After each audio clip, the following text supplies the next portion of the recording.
we're gonna show you exactly what the GoPro Hero 8 can do.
As you guys know, over here at the Fat Kid Inside, we are a huge fan of GoPro products just because they are a whole package of the filming tool that you need to get really weird angles, or if you want to get creative shots or action shots. It's such an important tool to our storytelling for the videos that we make. When they announced the GoPro Hero 8 Black, I literally almost pissed myself because I was so excited to see what else they'd be able to put in such a small camera. The GoPro HERO7 Black was already such an amazing camera with the stabilization and all that, and then the GoPro Hero 8 Black specs came out and I was absolutely floored. This is it right here, and in this video I just want to give you a quick breakdown. I don't want to bore you too much with too much detail. We can always put that in the captions below, but just show you exactly what this camera is capable of and how it compares to the GoPro HERO7 Black.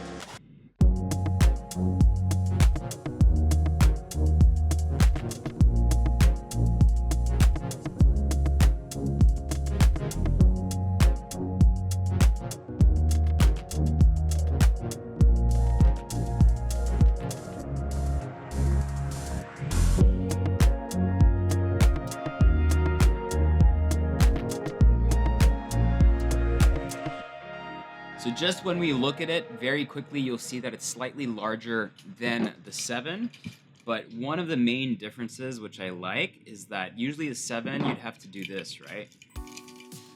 This is exactly what I'm talking about. So let me put it first. So this is the 7 versus the 8. So you see there's a size difference. And the big difference is for the 7, if I want to take out the SD card or the battery, I need to do this.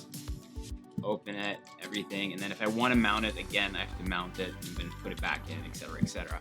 Whereas now with the 8, all I have to do is flip this open, and you have your own little mount within the camera. So that's why they kind of made it bigger, so that frame can handle that. And what I love about that is you don't actually need, like, if it's mounted, let's say it's mounted here like this, all I need to do is pull this area here and then open it like that, and I can take out the battery and the SD card, which is a massive, huge difference for me. And they say that this lens is 2 times more durable than the previous one. So that already, just with looks, massive difference. Now let's talk about some of the main differences between the 7 and the 8 and some of the new features of the 8. The number one thing you'll realize is that HyperSmooth 2.0 kicks HyperSmooth's ass. I'm gonna show you some side-by-side shots for you to be able to compare that for yourself and see it for yourself. And the other added feature that the GoPro has is they have HyperSmooth 2.0 boost, which crops in a little bit to the image. But if you notice, the stabilization on this feature is insane. It looks like it's not moving whatsoever. When comparing the 7 and the 8 footage, just look at the landscape behind the person or the thing that's in frame, and you'll see that the landscape versus the 7, the landscape behind it, the background is not moving. It looks like it's a flat, linear line, which makes a huge difference in terms of how you perceive a shot to be. One of the other cool features is the new time warp. Basically, the time warp before on the 7, you'd have to kind of grab it, set it, and then you'd have to choose between how many seconds or how fast you want the time warp to be, and you weren't exactly sure what was happening while you were shooting it because you'd just get a black screen. That's now changed completely with the Time Warp 2.0. You can actually see what's happening on the screen. More than that, it actually automatically determines the speed you need your time warp to be, giving you like those really cool smooth time lapses. But in the same time, you can actually stop it, which is huge, because if you've ever done kind of time lapses where you want to slow the shot down after the time lapse or during the time lapse or somewhere in between, so you usually shoot regularly, and then on your post editing, you'd basically speed that up, and then you'd slow it down, and then you'd speed it up again. Now with time warp, it's automatically already a time lapse that's automatically determined in terms of the speed it has to go. And then all you got to do is press the screen for the time lapse to stop, so that you get this beautiful kind of slow shot, and then you go way back into your time lapse again. And it's so easy to use. Something that's really cool also is the live burst feature, and you can choose the best frame that you want from there. You can now also take beautiful HDR images that is much better than the predecessor. You don't have kind of like those ghosting artifacts and everything. All photos are now captured in RAW, and this is absolutely huge for people who do use things like Lightroom and all these post-editing softwares. You can get all these photos in RAW as well as you're shooting them in normal mode. So if you want a quick edit, you got that, but if you want to do something more in depth and color it a little bit more, then you've got that option as well. One thing I really love about this new camera is the night lapse feature. If you use night lapse in other GoPros, you'd see that it was just literally just taking pictures, and then in the post-editing software, you had to put those pictures together. So you had to take tons of pictures, put them together to make a video. So there's multiple steps to make that happen. Now night lapse, all you gotta do is auto. You just press it just like a time warp, and it just automatically takes that night lapse. I just mounted it on my car for a quick little test, and already just that was quite beautiful. A nice little nifty tool also is in terms of when you actually open the camera. Let me show you quickly here.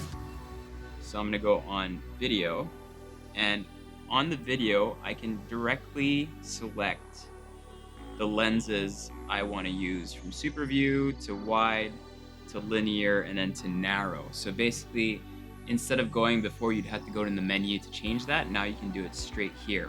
The other button that you can actually also customize is the slow-mo buttons. You can already change your settings straight on the screen on your shot without having to go back into the menu if you want to switch to different frame rates or get right away the slow-mo that you want. So you can go from regular mode to slow-mo mode right away, and then you've got that option also for the boost in the HyperSmooth 2.0 if you want boost on or if you want boost off. Okay, this is just an audio test here at home. It's a fairly controlled environment. So right now I'm talking to the GoPro HERO8, and right now I'm talking to the GoPro HERO7. I'm not sure if you'll be able to tell a difference. I'm gonna keep talking until you can tell whether or not you can hear an audio difference. Okay, this is just an audio test here at home. It's a fairly controlled environment. So right now I'm talking to the GoPro HERO8, and right now I'm talking to the GoPro HERO7. I'm not sure if you'll be able to tell a difference. I'm gonna keep talking until you can tell whether or not you can hear an audio difference. Another thing that's cool with the menu is that you can actually set your presets. So if you want a preset for slow-mo, cinematic, activity, standard, you can also customize what you want to call it outdoors, call it indoors, etc. So instead of always going back to the menu, setting up your Pro Tunes, setting up your ISOs, your frame rates, your lens, all of those different things, you can now put a preset. So let's say I'm inside, I press inside. If I want to go outside, I press outside. If I'm at the beach, I can press a preset that says beach. So all these things are really ready, so it's much quicker to get those shots. And as we know, the GoPro, one of the foundations of GoPros is that you can always get the shot because it's so handy and it's so quick. So there you have it. I hope that helped you a little bit. If some of you are kind of on the fence on whether or not you need the GoPro HERO8, or if you're looking at other brands, honestly, I'm a huge fan and I would definitely go for the 8. The 7 is already such a fantastic camera. Trust me, I still keep my 7 because I use it quite a bit. But I'm slowly going to start switching to the 8s because it's just a beast. It's a beast in a little package, and it's exactly what, you know, filmmakers or what content creators need. You know, you can vlog with it, but you can also take really cinematic footage. And it's just overall such a great camera. And honestly, I'm already so excited about what's going to come out with the 9. The GoPro Hero Max, which is the new 360 camera, is coming out soon. So hopefully I get to get that soon so that I can review it and do some tests for you guys as well. Yeah, that's it. Peace out.